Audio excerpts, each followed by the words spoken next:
네, 조교님한테 공동 호스트 아, 넘겼습니다. 감사합니다. 감사합니다. 예, 그 산업의 변화가 회계사에 미치는 영향입니다. 우리가 지금 이제 4차 산업혁명 시대에 들어왔다고 이야기를 합니다. 제가 이제 이 부분에 대해서는 뭐 칼럼도 좀 쓰고 그랬는데, 제가 근데 교육기관에 있다가 보니까 이 4차 산업혁명이 다가오면서 이 지식과 관련된 분야에 있는 분들한테 어떤 영향을 미치는지 좀 누구보다도 많이 피부로 느끼고 있습니다.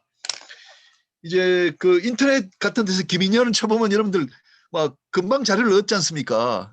바로 이제 강의하면서도 누구누구 이렇게 보면 바로 저 자료가 다 나옵니다. 옛날에는 그렇지가 않았거든요. 어떤 뭐에 대한 팩트에 대한 이 자료가 돈으로서의 가치가 있었단 이야기죠. 뭐 변호사들도 옛날에는 뭐 판례를 많이 알고 있으면 그게 곧 경쟁력이었는데, 이제는 그런 법원에 나오는 판례도 완전히 오픈되어 있습니다. 그래서 지식을 얼마나 갖고 있다는 것은 더 이상 경쟁력이 아니다라고 우리가 말할 수가 있습니다. 언제나 인터넷에서 즉시 구할 수 있기 때문에요. 그리고 또 최근에 우리가 이제 코로나19 사태가 오면서 온라인상으로 이 줌을 이용해서 강의가 됐는데, 이게 과히 혁명적이라고 생각됩니다. 제가 우리 김상환 선생님께서 이틀 전에 말씀하셨는데, 내가 인천에 와서 강의해 주십시오 하면 도저히 갈 수가 없어요. 오늘도 지금 오후에 또 뭐 스케줄 2개 있어가지고 제가 인천 갔다 올 수가 없는 거거든요. 근데 제가 여기 제 연구실에서 강의를 할 수 있기 때문에 이게 가능한 겁니다. 그리고 사실 오늘 이 강의 같은 경우도 부산 해사고등학교 선생님도 들어오라 그러면 다 들을 수 있는 것이거든요. 그래서 제가 하고 있는 뭐 특강 같은 것도 뭐 부산, 홍콩, 일본에서도 사람들이 막 들어와요. 등교하지 않고도 앞으로 부산이나 여수에 있는 분들이 고려대학교 학위 과정을 마칠 수 있도록 이렇게 됐어요. 그래서 이거 굉장히 큰 변화라고 봅니다. 코로나19가 끝난다 하더라도 우리 대학에서는 여전히 온라인 줌으로 강의를 하게 될 것 같습니다. 아까 그 최고의 과정도 말씀하셨지만 최고의 과정도 지금 우리가 이제 다음 학기부터는 이 대면으로 하면서도 그 동영상으로 그 대화가 가능한 온라인 수업도 이제 병행을 하려고 그러거든요. 그러면 인천에 계시더라도 최고의 과정을 또 쉽게 다닐 수가 있는 거죠. 자, 그래서 따라서 야, 이렇게 되면은 경쟁력이 어디서 나올 것인가? 우리가 이제 학교란 곳이 경쟁력 있는 학생을 키우는 것도 한 가지 우리가 목표가 되지 않습니까? 제가 생각할 때는 이제는 어떤 사람의 경쟁력은 인성에서 나온다. 성품, 뭐 인성 이런 데서 나온다고 생각합니다. 일을 잘하는 능력은 이제는 인성이 판가름할 거다. 제가 이제 뭐 교육기관에 또 오래 있었습니다만, 이게 관심과 열정이 있는 사람이 효율이 높고 성적도 잘 나오고 일도 잘한다. 저는 그렇게 생각합니다. 열정, 관심. 아무리 좋은 대학 나와도 일에 대해 관심이 없으면은 그게 되지 않는 거예요. 우리가 1시간 일할 걸 열정이 있는 사람은 2시간 일을 한단 말이죠. 그러면 그게 더 나은 퀄리티를 가진 우리가 제품이 나오는 거죠. 그래서 제가 생각할 때는 4차 산업혁명 시대에 인성이 바로 이제 경쟁력이다라고 생각합니다. 요 왼쪽 오른쪽에 있는 사진 굉장히 미남으로 나온 이 사람이 바로 접니다. 제 연구실에서 그 줌으로 강의하는 거 제가 찍은 겁니다. 자, 그다음에 이제 또 이런 사람 사이 관계에서 이제 처리가 되는데, 폭넓은 인적 네트워크를 갖춘 사람이 일 처리에 유리하게 됩니다. 그리고 이제 인기가 있는 사람이 또 되어야 하는 것이고요. 우리 김상환 교장 선생님도 저하고 이제 인적 네트워크가 돼 있었기 때문에 뭐 선생님이 계획이 급히 잡혔더라도 저하고 연락이 되고 제가 또 기꺼이 오는 거 아닙니까? 그게 우리 교장 선생님이 그 폭넓은 인적 네트워크를 갖췄다. 그 곧 경쟁력이다. 저는 이렇게 이야기를 하고 싶은 거죠. 항상 밝은 표정으로 주위를 즐겁게 해주는 사람, 그리고 매사에 감사할 줄 아는 사람. 그리고 이메일이나 문자 메시지에 답을 잘 해주는 사람. 이건 이제 최근에 생긴 매너거든요. 어떤 분들, 저도 막 그 문자 메시지 카톡을 많이 보내는데, 제가 칼럼 쓰면은 한 100여 분한테 보내는데 답을 해주는 사람은 한 10명쯤 돼요. 근데 아니, 저 읽어보는데 계속 안 해주는 사람도 있어요. 그러면 저는 답을 잘 해주는 사람을 저는 더 좋아하고, 아, 이분이 나한테 관심이 더 많고 진짜 나를 좋아하구나, 이렇게 생각해서 더 이제 애틋하게 관심 있게 우리가 보는 거죠. 그래서 이메일이나 문자 메시지에 답을 잘 해주는 것도 우리 하나의 좋은 덕목이다, 저는 이제 그렇게 생각을 합니다. 그리고 손해를 보더라도 이제 공익적 목적으로 잘 움직이는 사람, 좀 자기 희생적인 사람, 이런 사람을 사회는 또 좋아하더라고요. 그리고 뭐라고 이제 일을 같이 할 때 뭘 시키면은 예라고 말하고 긍정적으로 그 일을 접근하는 사람. 어떤 사람은 처음부터 부정적인 답, 아예 안 되는데요, 그런데요 하면서 by the way 계속하는 사람이 있어요. 그런 사람들은 크게 환영받지 못하는 거죠. 그래서 제가 말씀드린 이런 사람들은 주위로부터 사랑을 받고 우리가 이제 인정을 받는 것이죠. 그래서 이렇게 그 주위에 있는 사람으로부터 호감을 갖고 인적 네트워크를 잘 갖춘 사람이 경쟁력을 가질 것이다는 거죠. 그래서 우리 교수나 교사는 이런 학생들을 배출해야 된다. 지식의 전달도 물론 이제 중요하지만 그 지식의 중요성이 이제 지금 떨어졌다 이거죠. 4차 산업혁명 하에서는. 그래서 제가 말씀드린 이런 인성 자체가 뭐 그에도 중요했습니다만 이제는 더 중요하게 된다는 거죠. 이런 인성을 갖출 수 있도록 유도하고 지도해야 된다. 제가 이제 우리 학생들한테 항상 야단치는 게 있어요. 학생들이 저한테 질문을 해요.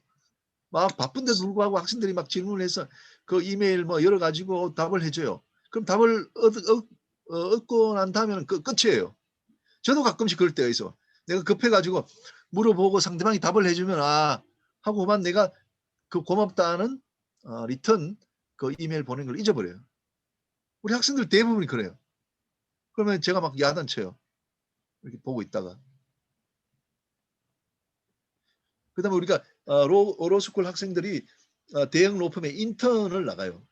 인턴을 한 보름쯤 나갔는데 이제 그 나갔다가 돌아올 무렵에는 그 회사에 뭐 취업도 되고 이렇게 하는데 취업이 이제 안 되는 학생들은 기분이 나쁘죠. 그러면 학생들이 돌아와서 뭐 그 로펌에 인턴을 담당하는 변호사들에 대한 막 욕을 하고 그래요.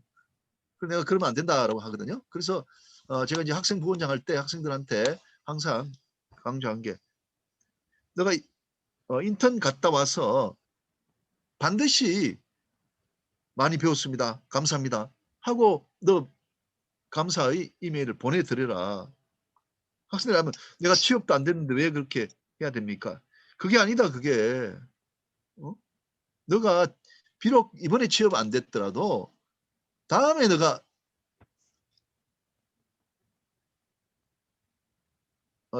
또 취업될 수가 있고 또 다른 데서 취업하려면 너를 인턴한 그 로펌에 물어본다. 너가 어떤 사람인지. 그럼 네가 이메일 잘 보내고 이렇게 하면 이 학생이 진짜 인성이 괜찮은 사람이다 하고 그 인턴을 담당했던 변호사가 그 다음 로펌의 변호사한테 그 추천을 해준다. 세상이 그래 돌아가는 거다. 반드시 너가 이메일 좀 보내라 해서 뭐 제 이야기 듣고 이제 많이 뭐 보내기도 하지만 지금도 잘 안 되는 점이에요. 그래서 우리 고려대학 같은 경우에는 이제 뭐 아시다시피 그런 인성 교육이 조금 더 잘 되는 학교예요. 그래서 다 마찬가지 아니겠나 인천 회사고등학교도 이렇게 생각이 들거든요.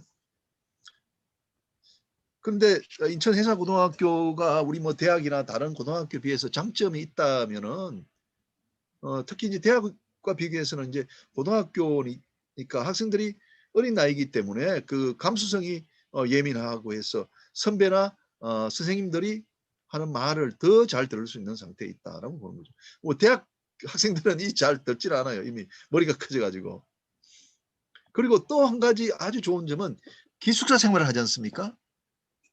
기숙사 생활을 하기 때문에 뭐 우리가 해양대학 다닐 때는 그 기숙사 생활은 그 선배들이 이제 끌고 가는 것이거든요. 선배들이 뭐 그 이제 무슨 뭐라 그럴까 뭐 대대장 이렇게 해가지고 군대 조직처럼 해서 이제 후배들을 지도하는 그런 그 자치 활동을 한단 말이죠.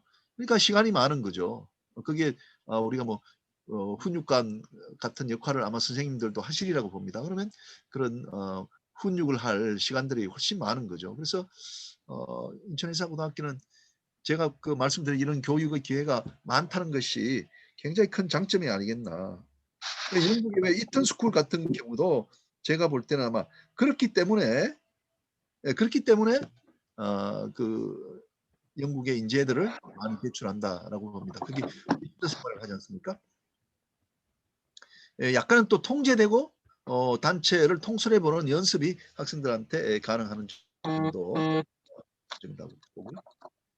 그래서 인천 해사고 출신 훌륭한 인성을 갖춘 상선사관으로 성장할 여지가 있다.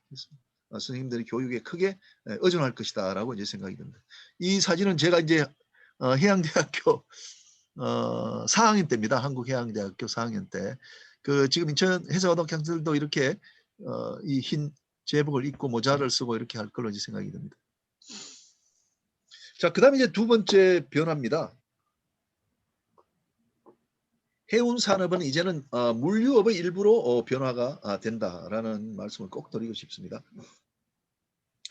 이것을 그러니까 이제 물류 산업에 대한 교육을 3년의 과정에 시켜라 그런 뜻이 아니고요. 이제 학생들이 장차 그 이제 직장을 잡았을 때 그 물류업에도 종사를 할 수 있기 때문에 마음의 준비를 할 수 있도록 학생들한테 흥미를 유발하는 정도는 우리가 교육이 돼야 될 것이 아닌가 이렇게 생각하는 거죠. 해사고 교육은 이제 해운 중심이고 성선이 목표로 되어 있지 않습니까? 근데 이제 지금은 해운은 종합물류의 한 분야로 진화되고 있다라고 말씀을 드립니다. 이 오른쪽에 있는 이 선박들의 그 화물을 싣고 운송해주는 그 기능을 선박이 하는데 그 선박을 운전하는 사람이 필요한데 그게 바로 우리 해사고 학생들이 해야 될 일이라는 거죠. 근데 이런 그 일을 우리가 해운이라고 한단 말이죠.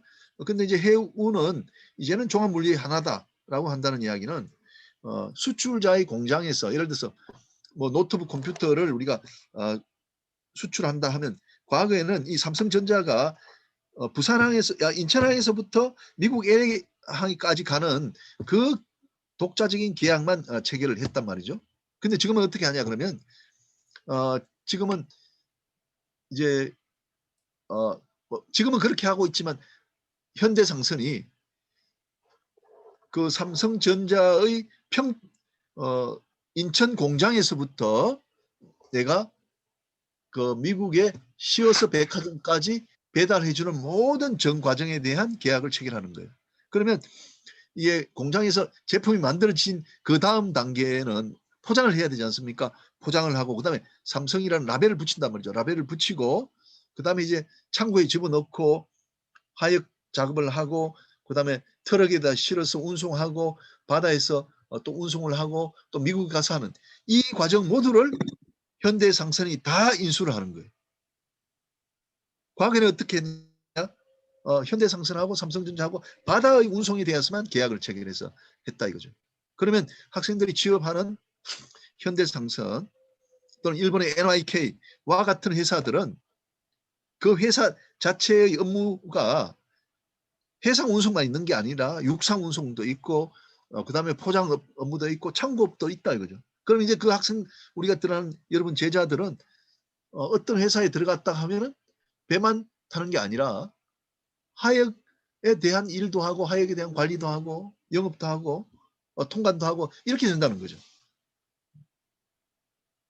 저희들이 해양대학 다닐 때도 이런 걸 배우지는 않고 우리가 바다에서 운송하는 것만 배웠어요. 근데 이제 지금은 한 20년 전부터 이 종합물류가 됐기 때문에 해운 산업은 그 종합물류의 일부가 됐고 해운 산업에 종사하는 회사들도 종합물류업을 하는 거예요. 지금 머스크라고 세계에서 제일 큰 회사의 그 안에는 이런 종합물류를 하는 그 부서가 있는 거예요. 그러면 회사 사장은 어떤 직원을 해상 운송을 담당시킬 수도 있고 또 육상 운송 또 뭐 부두 관리 그다음에 창고 이런 데도 그 사람을 보낼 수가 있다 이거죠. 예를 들면 우리나라도 이제 CJ 대한통운, 동방 이런 데도 마찬가지예요. 동방 같은 경우에도 배도 있지만 하역 작업도 하는 거예요. 그럼 동방에 취업이 되면은 내가 해상 운송하는 선박이 승선하기도 하지만 내가 하역 쪽에 가서 내가 일할 수도 있다는 거죠. 그래서 이제 3년 상선 근무 후에 이제 물류 분야로 진출할 수 있는 꿈을 우리가 키워줘야 되겠다. 꿈을 키워줘야 되겠다. 이런 교과목을 편성하라는 이야기가 아니고요.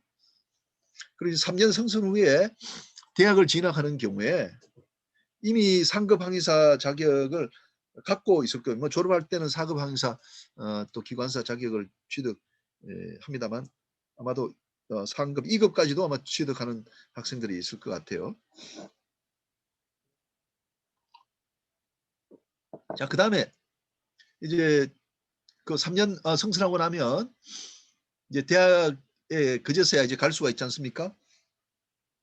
그럼 이제 대학에 이제 가려고 하는데 그럼 어떤 학교를 선택할 거냐? 뭐 한국해양대학교, 목포해양대학도 갈 수도 있을 거예요. 근데 뭐 제가 생각할 때는 이미 뭐 그 학교에서 배운 내용은 이미 다 배웠잖아요. 그리고 내가 이미 또 항해사인데 그 해양대가 매력이 없을 수가 있어요. 우리 학생들한테. 그렇다면은 제가 아까 말씀드린 대로 종합물류 쪽에 학생들이 관심이 있다면은 이게 인하대학이나 뭐 인천대학 가면 물류학과가 있어요. 물류. 거기 가면은 엄청나게 내가 많은 장점을 가지고 물류 쪽에 이제 종사할 수가 있을 것 같아요. 전혀 다른 분야가 아니지 않습니까? 그죠? 3년 후에 어떤 대학을 갔는데 전혀 다른 쪽으로 가게 되면은 우리로서는 그 인재의 그런 손실이 되어버리는 거죠. 그래서 뭐 해양대학을 가거나 아니면 물류 쪽에 오거나 또는 뭐 경영학이나 법학을 해서 다시 우리 해운 쪽에 돌아온다면은 그게 이제 올바른 길이라고 볼 수가 있거든요. 그래서 이제 물류 관련 대학 진학할 수 있도록 흥미를 좀 유발 시키는 무슨 어떤 그런 프로그램 같은 것이 있으면 좋겠다는 것이고요. 제가 이제 좋은 사례를 좀 소개해 드리겠습니다. 공광기라고 여러분 들어보신지 모르겠어요. 그 일본 판토스 법인 대표예요. 제가 이제 작년에 일본 가서 근무하면서 이분을 만났어요. 근데 엄청 뭐 열정적이고 잘 하시더라고요. 그래서 나중에 물어봤어요. 그랬더니 인천 해사고등학교 나왔습니다 하면서 저보고 그러더라고요. 얼마나 반가운지. 그래 좀 물어봤더니 성선을 했대요. 성선하고 난 다음에 대학을 갔대요. 한국해양대학교 무역학과를 갔대요. 배 타는 과가 아니고 일반과에 가가지고 자기 무역했으니까 물류 종사할 수 있지 않습니까? 그래서 물류업에 자기가 종사해가지고 현재는 판토스 일본 법인 대표예요. 굉장히 높은 사람이에요. 아주 좋은 사례예요. 인천 해사고등학교 학생들의 그 모델로 삼을 수 있는 훌륭한 분이에요. 이런 분을 우리 학교에서 많이 발굴해가지고 학생들한테 모델로 자꾸 설명해 주면 참 좋을 것 같아요. 자, 그 다음에 이제 세 번째, 그 혁신적인 마인드를 가져야 된다. 역시 이제 젊은이는 꿈을 가져야 될 것 같습니다. 젊은이는 꿈을 가져야 되는데, 우리가 뭐 회기 교육을 하게 되면은 이제 뭐 승선하는 것이 우리의 그 교육 이념이기 때문에 뭐 바다의 매골이라는 그런 뭐 표현을 쓰고 그래요. 자네들은 바다의 매골이 돼야 된다. 우리 1970년대 교육이 그랬어요. 바다의 매골이란 말은 뭐냐? 뼈를 묻는다 이 말이에요. 바다에다가 뼈를 묻으라. 그러면 60, 70까지 배를 타라 이런 말이에요. 지금은 우리가 그 바다의 매골이라는 말 자체가 성립이 될 수가 없죠, 그죠? 그래서 지금은 우리의 그 교육 목표가 이런 이제 선박 조종술 또 화물을 다룰 수 있는 기술을 몸에 익힌 다음에 세계로 뻗어나가겠네. 그 다음에는 배를 반드시 탈 필요가 없는 거예요. 배를 좋아서 또 타는 사람도 있겠죠. 그렇지만 자기가 뜻이 있고 꿈이 있으면은 배 또 다른 분야로 얼마든지 나갈 수 있다는 거죠. 그렇지만 우리가 해운과 무역과 관련되는 학교에서 배운 것과 연결된 그런 분야에 나가야 성공할 수 있다. 해상 운송을 중심으로 여러 다양한 방면으로 나가야 된다.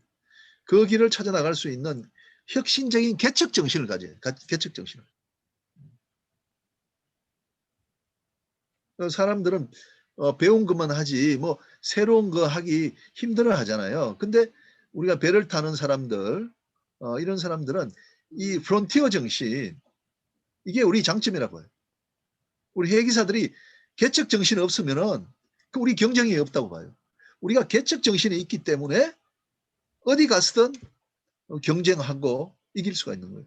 저 같은 경우도 김현장 법률사무소 제가 있을 때 120명 있었는데 그 이제 서울 법대 나온 사람 119명, 그다음에 이제 해양장 나온 사람 저 혼자 이렇게 프로페셔널 있었는데 제가 뭐 잘 견뎌냈고 또 고려대학 여기도 전혀 낯선 데 와가지고 잘 견뎌내고 또 이런 거 다 그 개척 정신, 프론티어 정신. 저 새로운 데 가도 우리가 잘 헤쳐나갈 수 있는 정신 이런 것들이 우리 그 상승사관 해기사들이 DNA라고 봅니다. 그건 이제 여러분 선생님들이 그런 교육을 시키셨기 때문에 우리가 그런 DNA를 갖고 있는 거죠. 그래서 그 장차 우리 그 해기사들은 경영진이라든지 또 법학자, 저 같은 법학자, 또 교수, 공무원으로 성장할 수가 있어요. 근데 이 모든 게 성선 경험을 바탕으로 해야 돼요. 성선하지 않고 뭐 한 2, 3년 하고 나서 내려가지고 뭘 그 다른 분야 나가서 전혀 될 수가 없어요. 잠깐만요. 여보세요. 나중에 전화했어요.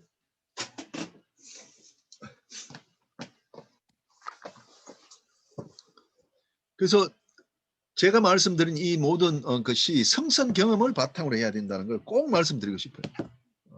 제가 이제 목포해양대학교 우리 제자들한테도 너들 배를 누가 뭐 꼭 배 타고 싶어 타는 사람이 없겠죠. 그렇지만 젊을 때 선장까지 배를 한 10년, 8년 정도 꼭 타라. 그 배를 선장까지, 기관장까지 타고 내릴 때 그때야 비로소 우리가 사회에서 플러스 알파를 얻을 수 있는 거지. 2, 3년 타고 내려가지고 사회에 내려서는 아무런 경쟁이 없다. 그렇게 이야기를 해요. 젊을 때는 모르지만 이 사회를 이렇게 생활해 보면은 사람들이 뼈저리게 느껴요. 그래서 성선 경력이 충분히 있어야 이게 인정을 받는 거예요.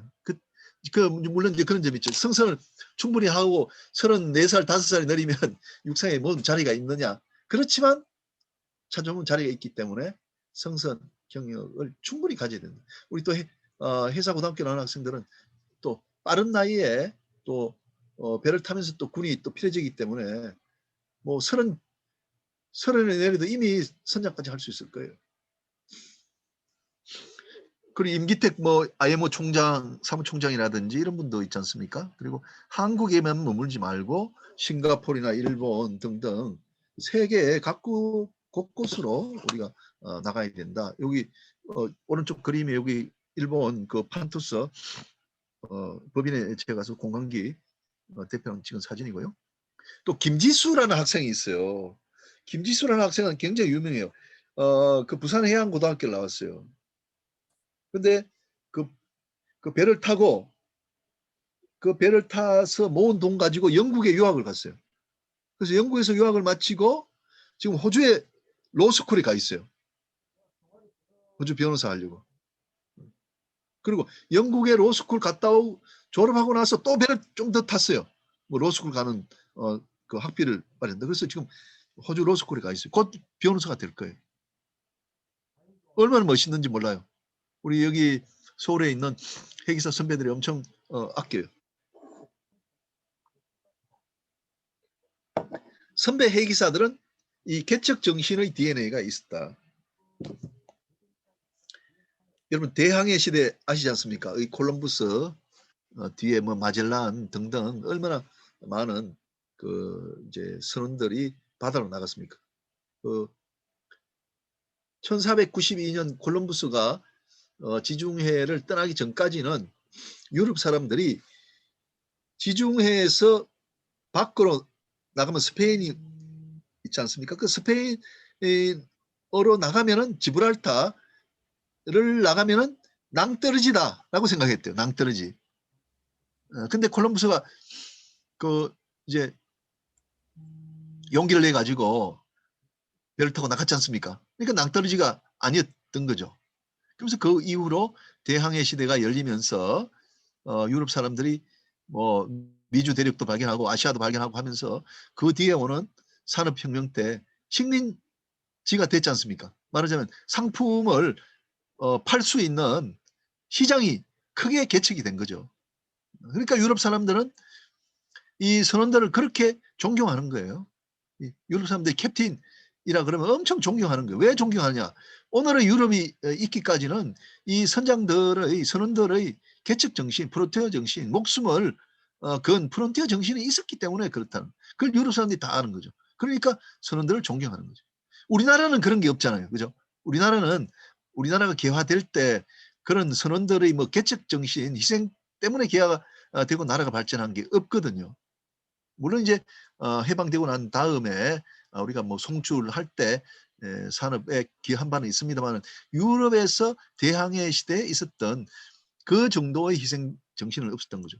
옛날엔 배가 범선이 10척 떠나면 5척 돌아오고 18세기만 하더라도 7척 돌아오고 3척은 안 돌아왔다 그러니까 얼마나 많은 희생이 있었겠습니까?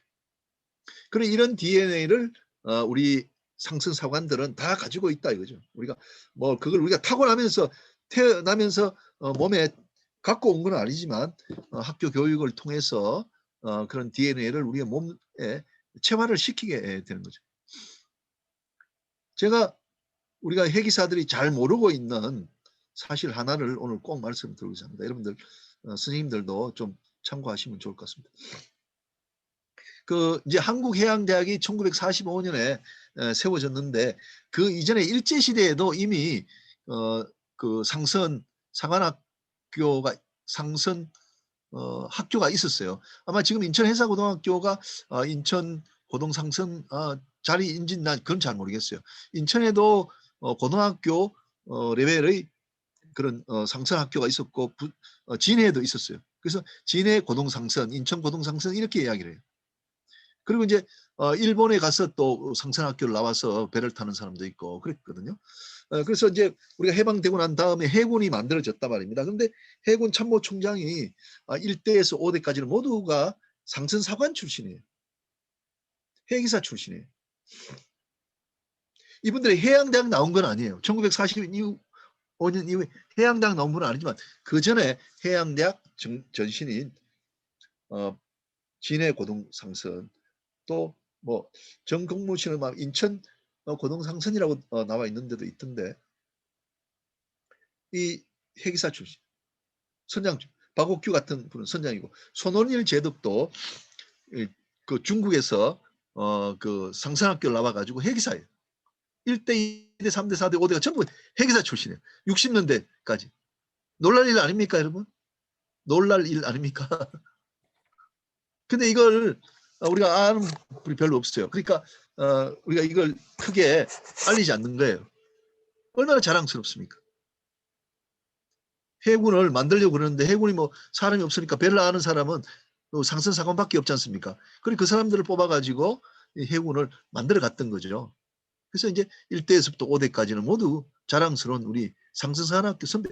지금 여러분이 가르치는 해기사들이 선배예요. 저는 이분들 아주 선배로 생각하고 아주 스스로가 자랑스럽죠.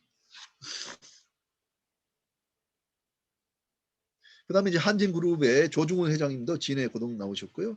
2등 기관사 출신이죠. 그다음에 신승모 캡틴이라고 6.25 때 이제 뭐 국방장관하고 이제 국무총리 서리를 했습니다. 물론 이제 이분의 뭐 정치적인 그런 뭐 업적은 뭐 호불호가 있을 겁니다. 그러나 제가 이제 선장으로서는 아주 존경하는 분이죠. 엑스트라 캡틴이라 그래가지고 이분이 몰고 있는 그 배는 보험료가 싸게 됐었습니다. 국무총리 서리까지 한 캡틴이니까요. 우리가 지금 문성혁 장관께서 그 뭐 장관하고 계십니다만은 이미 우리는 1950년에 이미 우리가 핵기사들은 국무총리 서리까지 배출을 해버린 거예요. 이미. 우리 제자들은 국무총리를 하든가 아니면 대통령이 돼야 우리 후배들이 우리가 더 발전하는 거죠. 그다음에 자 서병기 교수란 분이 있어요. 이분은 해양대학 교수였는데 이제 1960년대 이 학생들이 나와도 탈 배가 없었어요. 그러니까 이 선생님이 교수를 그만두고 일본에 건너가서 쌍꼬 라인에 송출을 시작해가지고 엄청난 이제 송출을 튼 겁니다. 교수가 좋겠어요? 아니면 그 일본 가서 뭐 부장하는 게 좋겠어요? 근데 이 선배들은 이런 프론티어 정신으로 희생 정신으로 아니 나 뭐 교수 그게 중요한 게 아니고 우리 뭐 제자들 키우는데 제자들 갈 자리가 없는데 교수가 뭐냐 나는 가서 배도 타고 해외 송출을 뚫겠다 해서 그 뒤에 우리가 5만 명까지 송출이 되도록 1년에 5만 명까지 되도록 큰 일을 하신 거예요. 그리고 여러분들 이제 ROTC 다 아시겠습니다만 그 해군 ROTC가 육군보다도 2년이 빨라요. 2년이 빨라요. 지금은 뭐 그 인원수로 보면은 우리가 해군이 육군에 당할 수가 없기 때문에 이런 말을 못 합니다만은 그 신성모란 분이 이제 그 이제 뭐 국무총리 서리 마치고 해양대학 학장으로 왔어요. 근데 이분이 일제시대 때 상선 선장하면서 뭐 온 세계를 돌아다녔을 거 아닙니까? 그러니까 본 게 많으시니까 미국에 ROTC 제도가 있는데 해양대학에 ROTC 제도 도입하자 해가지고 57년에 ROTC 제도를 도입했어요. 그걸 본봐서 육군에도 가져간 거예요. 우리는 그래서 1957년에 일기가 나왔고 육군은 59년에 일기가 나왔어요. 해군이 더 빨리 된 거예요. 그러니까 이제 우리가 더 프론티어적인 역할을 했다는 거죠. 그래서 우리 해기사 선배들의 이런 개척 정신을 학생들이 이제 가지도록 해야 되겠다. 그리고 우리 장점은 제가 생각할 때 이런 진취적인 기상이 있다. 그리고 진취적인 기상에서 우리가 자신감과 당당함이 생긴다. 뭐 또 제 말씀 드려서 그런데 우리가 보통 해양대학 나온 사람들이 뭐 배내를 가지고 어떤 대학원 가려 그러면 해양대학을 가요. 해양대학을. 근데 저도 법학을 다시 공부할 때 해양대학을 가는 것이 일반적인데 제가 어떻게 고려대학에 왔는지 모르겠어요. 제가 아마도 내가 선장까지 했고 법학하면은 야 고려대학 또는 서울대학 가야지. 제가 이제 목표를 서울대학하고 고려대학을 했어요. 그 지금 생각하면은 말도 안 되는 거예요. 그 말도 안 되는 그 학교를 그런 학교를 겨냥한다는 것 자체가 지금 생각하면 말이 안 돼요. 그렇지만 내가 왜 어떻게 그런 생각을 했나? 그건 이런 진취적인 기상. 야 우리가 내가 캡틴 출신인데 법학을 하면 최고의 대학에 가서 법학을 해야지. 무슨 소리야. 고려대학을 서울대학을 목표로 했던 거예요. 그래서 저는 이런 개척 정신 우리 그 해기사들 상선 상원이 갖고 있는 이 개척 정신 그리고 그런 프라이드 이런 것들이 사람을 자신감 있게 하고 당당하게 한다. 남들이 쭈삣쭈삣하고 시도해보지 않는 것도 시도한다 이거예요. 여기 사진에 있는 사람들 제가 이제 일본에서 만난 해기사들입니다. 여기 보면은 이 일본에 와가지고 성급에 근무하는 사람, 그다음에 그 아까 공방기 대표처럼 판토스에 내가 지사장 하는 분, 또 일본 회사에 와서 공무 감독하시는 분들 아주 다양한 분들이 있어요. 굉장히 진취적입니다. 우리나라에 머물지 않고 이뿐만 아니라 이제 싱가포르도 가면요 한 300명쯤 회계사들 나가 있어요. 300명 싱가포르. 말레이시아에도 100명 있고 미국에도 한 200명 있어요. 자, 그래서 이제 회사 고등학교 학생들한테 내가 바란다 좀 말씀드리겠습니다. 저는 이제 한결같이 장기 성성 근무해야 된다. 장기 근무해야 된다. 회계사들이 가지는 장점은 성성 근무 경력이다. 성성 경력. 해운 회사 그러니까 배를 내려 가지고 해운 회사 근무를 하더라도 누구나 다 처리할 수 있는 일은 아니거든요. 선박을 알아야 하기 때문에 이런 장기 성선이 필요하다. 장기 성선을 하고 나면은 한국 성급의 뭐 검사원이라든지 로펌의 회사 자문역이라든지 해양안전심판의 심판관 이런 거 다 할 수가 있고요. 그리고 이런 직업에는 선장과 기관장의 경력이 필요로 하다. 사회에서 제대로 된 전문가로서 인정을 받기 위해서는 한 10년 정도의 장기 근무를 해야 된다. 장기 근무가 가져오는 또 혜택이 있는데 선장 경력이 한 3년 되면 우리 도순사 시험에 응시할 수 있고요. 또 선장 경력이 있어야 해양안전심판원의 심판관으로 또 응시할 수도 있어요. 이런 자리는 대학 졸업장이 필요한 게 아니에요.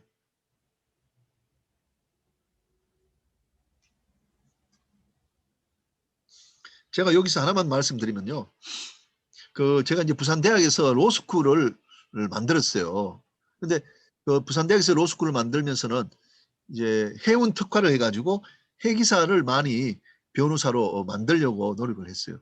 지금까지 로스쿨이 만들어지고 한 25명 정도가 로스쿨 들어왔어요.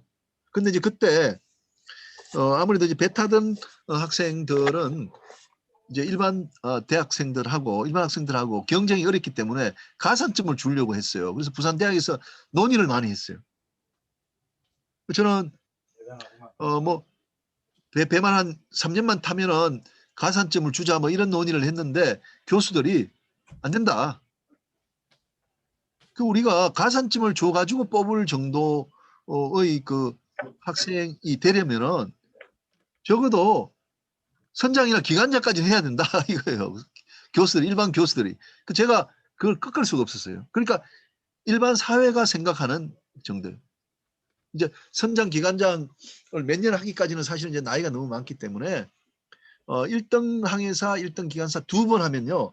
그 선장 면허, 기관장 면허를 받을 수 있어요. 그래서 뭐 제가 원하는 이제 최소한은 1등 항해사, 1등 기관사 2년 하고 나서 선장 면허, 기관장 면허를 따라. 그러면 우리가 네스트 메리너라고 부를 수가 있거든요. 그렇게 하면 우리 해양대학 나온 학생들은 나이가 한 32살쯤 될 거예요. 우리 회사 고등학교 나온 학생들은 뭐 30 정도가 될 것 같고요. 그 다음에 이 부분에 대해서는 우리 선생님들이 저하고 뭐 반대되는 입장에 있을 수도 있을 건데요. 이제 내학 및 연안해운에 집중하자. 우리가 이제 해기사 교육 제도를 보면 불균형이에요. 그러니까 원양이 집중돼 있어요. 일본 가보면요, 옛날 동경상승대학, 고베상승대학이 이제 합쳐졌어요. 그런데 그 고등상승학교가 일본 전역에 7개쯤 있어요. 고등상승학교가. 그럼 고등학교하고 전문학교하고 합쳐진 거거든요. 그래서 그 7개 학교에서 나오는 졸업생들이 일본의 연안해운 그리고 내양해운을 다 담당하더라고요. 그래서 일본은 연안항해 내항 연안해운이 굉장히 탄탄합니다. 도수도 굉장히 높고 아주 좋습니다. 아주 좋아요. 근데 이제 우리나라는 이제 2년제 대학 과정이 없어져 가지고 사실 이제 보면은 연안해운하고 이 내양해운에 교육을 받지 않은 사람들이 이 승선을 상당히 많이 하고 저는 세월호도 그 결과의 하나다라고 이제 자꾸 이야기를 합니다. 지금 현재 잠깐만요. 여보세요?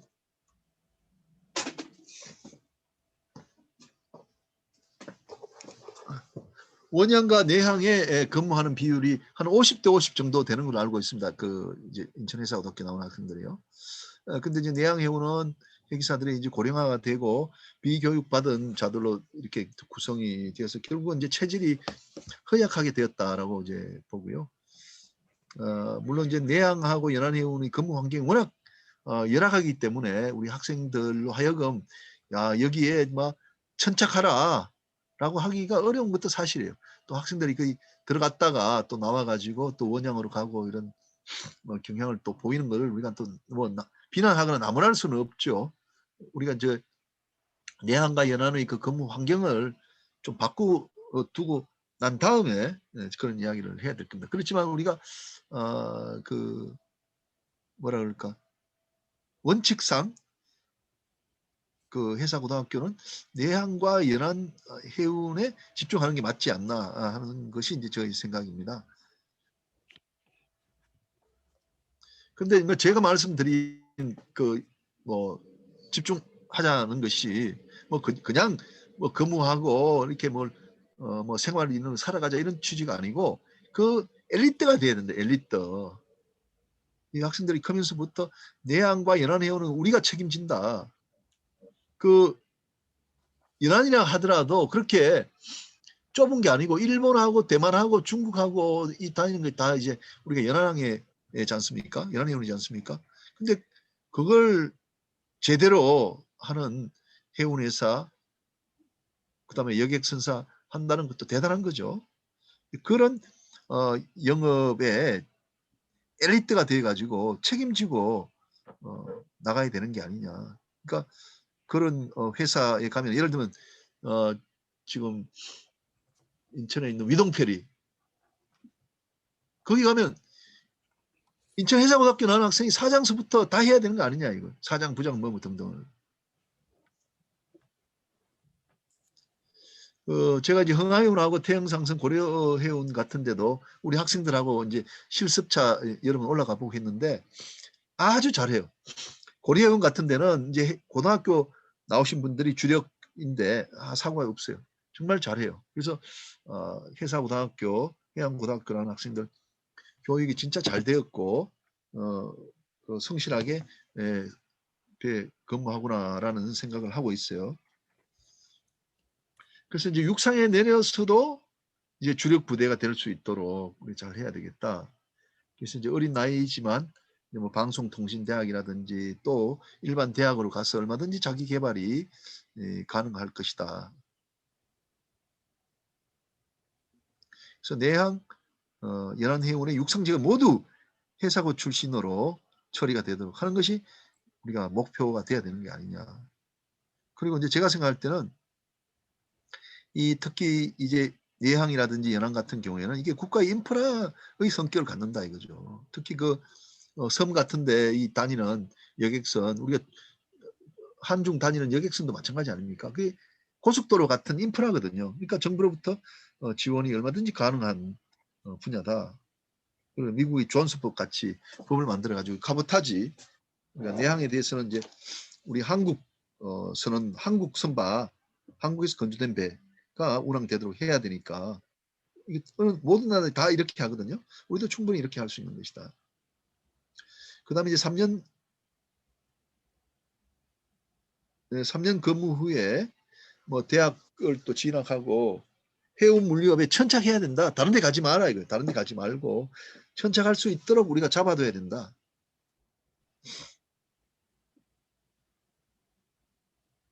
우리가 저도 선장 마치고 여기 들어와서 다시 공부했거든요.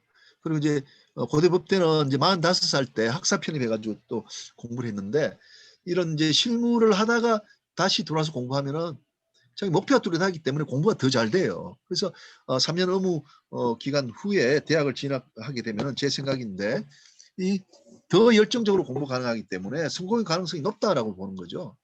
그러나 이제 대학을 진학할 때는 이 해운 물류 분야에 천착해야 된다. 경영학이나 법학이나 또 뭐 해양대학 이런 데도 물론 좋고요. 그렇게 하고 나서 해운회사로 다시 돌아와야 된다. 해운회사 다시. 예를 들어서 위동페리에 근무했다. 그럼 뭐 몇 년 근무하고 뭐 경영대학에 가서 공부하고 다시 위동페리에 내가 경영부서에 와서 경영자로서 성장해야 된다 이런 말이에요. 그렇게 되면 이제 실무와 이론을 모두 갖춘 사람이 되는 것이다. 근데 제가 생각할 때는 고등학교 시절부터 우리가 항해와 기관을 배우고 해운에 천착할 마음을 굳혔다면은 그 사람들이 주력 부대로 성장할 가능성이 굉장히 높다고 봅니다. 우리가 사관학교 어느 나라도 있지 않습니까? 18, 19살 때 불러가지고 국가의 간성으로 키우지 않습니까? 18, 19살 때 그 주입된 그런 교육들이 굉장히 큰 임팩트를 갖고 있는 것이거든요. 그래서 저도 우리 회사 고등학교 학생들은 이런 점에서 굉장히 좋은 인재들이다라고 이제 생각합니다. 장차 회계 인력 확보를 위해서 회사 고동을 우리가 좀 집중 육성시킬 필요가 있겠다 이 생각이 듭니다. 그래서 저는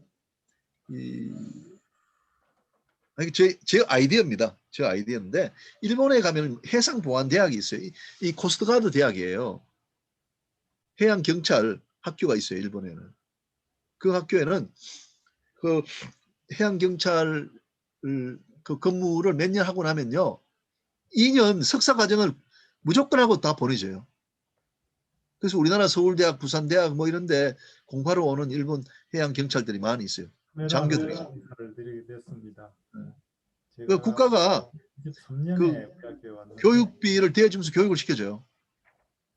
저도 이 3년 성선 뒤에 우리 회사고등학교 학생들 대학 진학을 하면은 이 국가가 뭐 예산이 부족하다면 우리가 업계가 같이 펀드를 만들어 가지고 지원해 줘야 되는 거 아니냐. 이거 연안과 대양해운은 바다의 고속도로이기 때문에 인적 설비인 선원의 양성은 필수 불가결한 것이다 이거죠. 그런 점에서 국가가 회사고등학교 학생들을 전액 국비로 양성해 준다는 것은 뭐 굉장히 의미 있는 것이고 고마운 일이죠. 근데 더 나아가서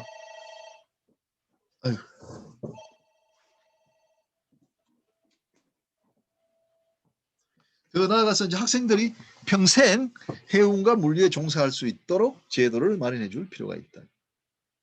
이게 이제 어떻게 될지 모르겠어요. 제 아이디어인데 저는 이렇게 해주고 싶다는 거죠. 희망자는 대학 진학을 의무적으로 국가가 하고. 근데 반드시 해운 물류 쪽으로 돌아와야 된다. 그 다음에 이제 학교에서 강조할 내용 한 5분 정도 한번 말씀드려보겠습니다. 회사고등학교의 장점을 극대화하고 단점을 극소화하자. 이거 뭐 누구나 다 알 수 있고 선생님들도 뭐 다 그렇게 그 뭐 교육 이념으로 삼고 있으리라고 생각됩니다. 우리 그 장점이라고 하는 것은 기숙사 생활을 통한 단체 생활이다. 따라서 이제 사회성을 크게 키우게 되는 것이다. 제가 이제 여기 고려대학 같은 데 와 있어 보잖아요. 우리 고려대학은 사립대학이에요. 그러면 우리 나이 또래 되는 사람들하고 이렇게 뭐 이야기도 해보고 또 학생들도 이렇게 보면은 뭐 차이가 많아요. 우리 장점은요. 국가 간이 뚜렷해요. 나의 개인보다도 국가를 앞세우고 나 개인보다도 조직을 앞세워요. 근데 이 사립대학 이런 분들은 그런 게 좀 우리보다 떨어지는 것 같아요. 우리보다. 근데 우리가 보면 대체적으로 그런 성향을 가지고 있어요. 그리고 사람들이 좀 더 성실해요. 성실해요. 그건 이제 기숙사 생활을 통해서 단체 생활을 통해서 난 키워진다고 보거든요. 그게 리더십 아닙니까 결국은? 그리고 또 3년 동안 자기가 자금을 모아가지고 그 육상에 좀 내려서 또 대학을 가고 이렇게 하면은 결국은 이제 자기가 중학교 졸업했을 때 그때 회사고등학교 들어올 때 그 학력을 몇 년 지나갖고 한 5년 지나가지고 그 자기 친구들하고 이렇게 비교해 보면 자기가 앞서 있다는 걸 알 수가 있어요. 저 같은 경우도 그래요. 제가 이제 해양대학하고 선장을 했기 때문에 나하고 비슷하게 했던 그 고등학교 동기들하고 차이가 많이 나버렸어요. 이런 좋은 장점을 우리가 가지고 있다는 거죠. 그런 점을 학생들한테 많이 이야기를 해줘야 되겠다. 저도 이제 목포양대 교수할 때 애들한테 제자들한테 그 이야기를 엄청 많이 해줬어요. 고등학교 졸업할 때는 전국 학생들에 비해서 내가 한 20%밖에 안 됐는데 지금은 1%, 2%다. 어떻게 그렇게 되느냐? 그 배를 타고서 선장을 하고 회계 경험을 가졌기 때문에 그런 기회가 왔다는 거죠. 그다음에 뭐 단점은 인문계 고등학교로 뭐 진학하지 못한 점, 뭐 대학을 포기하게 된다는 점, 험한 직업을 택했다는 점, 이런 것들은 이건 전부 다 학위에 따라서 다 극복이 될 수 있는 점이라고 저는 이제 생각합니다. 이건 이제 아까 미리 좀 설명을 해버렸는데 10대 후반의 3년의 성선으로 인생에서 앞서갈 수 있는 기회가 주어진다는 거죠. 그래서 이런 장점을 극대화하는 사례를 학교 당국에서 들어줄 필요가 있다. 그래서 선배 특강이라든지, 여기서 제가 말하는 선배라는 거는 회사고, 인천 회사고만 이야기하는 게 아니에요. 모든 회사, 저도 마찬가지. 저도 우리 그 학생들의 선배다. 그다음에 이제 내한과 연한의 주인이 되도록 해야 된다면 아까 말한 것의 그 이제 반복이 될 텐데요. 회사고 출신들 1차 목표가 연한 내향형으로 있다는 것을 학생들한테 강조를 좀 해 주시고, 학생들이 엘리트 의식을 가져야 돼요. 이 내향은 지금은 비록 형편없지만 이걸 세계에서 제일 훌륭한 우리가 내향 연한 그 회원으로 만들겠다라는 그런 사명의식 같은 걸 좀 가지면 좋을 것 같아요. 그리고 이제 관련 선사하고 자매 결연을 체결해 가지고 또 선배들과 유대를 갖도록 하고 밝은 장래를 자꾸 보여줘야 될 것 같고요.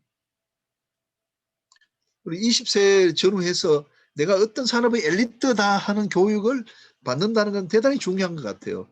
우리도 이제 한국해양대학 다닐 때 자네들은 한국해운을 짊어질 엘리트다는 말을 수없이 들었어요. 그런 것이 있었기 때문에 어려움도 참으면서 우리가 이 한국해운은 꼭 짊어져야 되겠다 하니까 남들보다도 2배, 3배 더 열심히 노력하게 되더라고요. 그래서 우리 학생들도 그런 이제 그 교육을 좀 시켜줬으면 좋겠고요. 그리고 이제 학교 당국도 그런 방안을 연구해 가지고 정부에 자꾸 요구를 해야 되지 않느냐. 아까 제가 말씀드린 뭐 교육비 대달라, 교육시켜달라 이런 것도 결국 학교 당국이 그 연구를 해서 정부에 요구를 해야 되는 게 아닌가 이런 생각이 들어요. 그다음에 성수지 필요한 교육을 좀 철저하자 이랬는데 이건 뭐 여러분 잘 하고 있을 것 같아요. 수업에 충실한 사람이 다른 분야의 공부도 잘 할 수 있으니까 항해, 기관, 통신, 영어에 대한 교육을 좀 잘 시켜달라는 이야기고요. 이게 마지막 장인데요. 이 말씀을 꼭 해주고 싶습니다. 내가 그 전에는 미처 생각을 못했는데 교장 선생님으로부터 좀 특강 요청을 받고 제가 인천 해사고등학교 학생들을 우리가 해운의 인력으로 어떻게 좀 끌어들여서 포용해서 같이 갈 거냐라는 생각을 잠깐 해봤습니다. 그래서 이런 마지막 슬라이드가 나왔는데요. 한국 회계사의 일원으로서 인정받고 보호받도록 해야 된다. 회계사 협회가 있는데 이 주력 부대는 한국해양대학교, 목포해양대학교 출신들이에요. 크게 보아서 회계사라는 연대의식을 우리가 가지고 있는 거거든요. 그러니까 해양대학은 자기들끼리 동창회가 있고 뭐가 있지만 크게 보면 우리가 회계사라는 연대의식 속에는 이 그 인천해사고등학교 후배들도 다 포함이 돼 있다는 거죠. 그리고 해양대학하고 해사고등학교는 경쟁 관계가 아니에요. 한국해대, 목포해대는 경쟁 관계에 있을 수 있지만 한국해양대학 출신하고 해사고등학교 출신하고 경쟁 관계가 아니에요. 상호 도와줄 수 있는 관계라는 거죠. 그래서 이런 모임과 소통의 장을 만들어야 되겠다. 저도 지금까지 뭐 있으면서 인천 해사고등학교 그 이제 졸업생들을 우리 후배라고 막 불러가지고 밥을 사준다든지 뭐 모임을 한다든지 한 적이 없어요. 저는 별개로 놀았거든요. 근데 그건 잘못된 것이다. 그래서 지금부터라도 우리가 그 모임과 소통의 장을 만들어야 되겠다. 이제 공동 뭐 동창회를 개최한다든지 공동 체육대회를 개최한다든지 그리고 이제 선주협회나 이제 해운조합, 특히 이제 해운조합하고 연결이 많이 되지 않습니까? 이들 기관의 협조를 얻어가지고 이런 서로 섞이는 그런 좀 모임을 많이 만들어줘야 되겠다 이 생각이 듭니다. 특히 이제 졸업생은 되게 바다에 있기 때문에 학교에서 그 소통의 방식을 좀 열어주면 좋을 것 같고요. 그리고 이제 각종 해운 관련 모임에 우리 교장 선생님 또 선생님들이 많이 참여해가지고 홍보도 하시고 그 다리를 많이 놓아주시면 좋으실 것 같아요. 저님 그 김명식 그 교장 선생님 저 해양대학 1년 선배님이고 김성환 선생님도 저 후배님입니다만 굉장히 열심히 이렇게 하시는 것 같아요.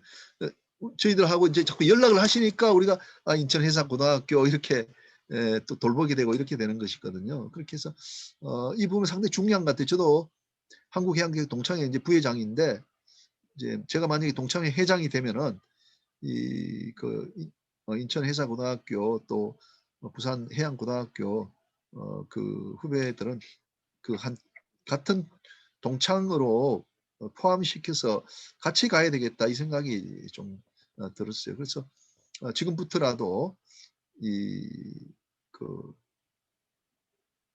한국해양대학교 출신 해기사, 목포해양대학 출신 해기사들 하고 같이 움직일 수 있는 그런 소통을 활발하게 해야 되겠다. 이제 그렇게 되면은 우리 그 지금 학생들한테도 우리가 이제 진로 지도도 할 수 있고 앞에 선배들이 나간 길들이 있기 때문에 훨씬 학생들이 이제 자신감을 갖고 밝게 미래를 내다 볼 수 있을 것 같습니다.